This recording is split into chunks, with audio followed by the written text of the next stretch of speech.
something I learned very early on, and it's a tip for like young drummers, or any drummer, that when I play a fill, I used to find that when I started working with Paul Weller, is that if I was to play a fill, say from a groove like a song called Whirlpool's End.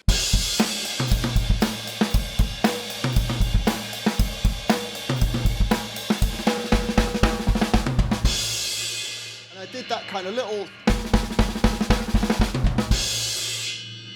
I used to play fills, and sometimes I'd kind of get a look, and it was like, what's the matter? And he's like, when you do the fills, the groove drops, the groove drops.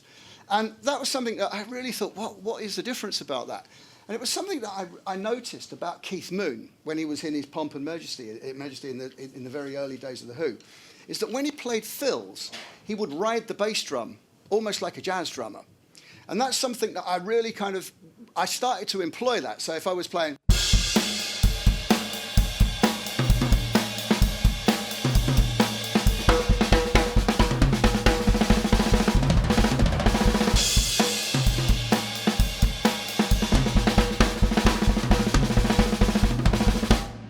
time, I'm pumping that bass drum through, so there's no loss of low end, which makes your singer not do that and look at you. So that's a little tip, and it's a kind of a jazz thing that a lot of the drummers that I actually love, this crossover thing. Rob Bryan did a lovely thing about Ringo Starr last night at the UK Drum Show, and he was talking about that, like the influence that jazz players had on all of our favourite drummers, Charlie Watts and Ringo and Mitch Mitchell and Ginger. And these are like little things that are kind of nuggets to me. Like, it's great to play in 17, 14 and things like that, and I wish I could. But being able to sort of play a really confident fill and not have the band or the bass player look at me funny, because the minute you start playing...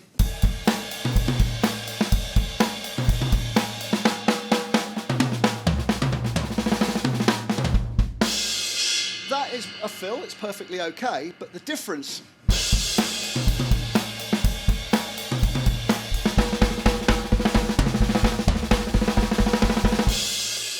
with that bass drum just pumping through just gives it a consistency. And these are little things that, could be a light bulb moment for a young drummer who's getting ragged on because the fills are sort of speeding up.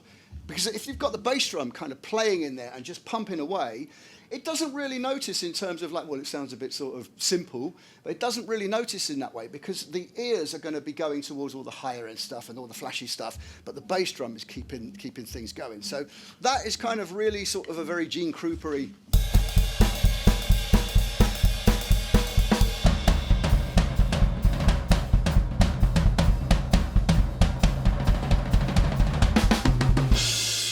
That kind of tom, sort of tribal kind of stuff, and the bass drum was just pumping away. So just have a think about that.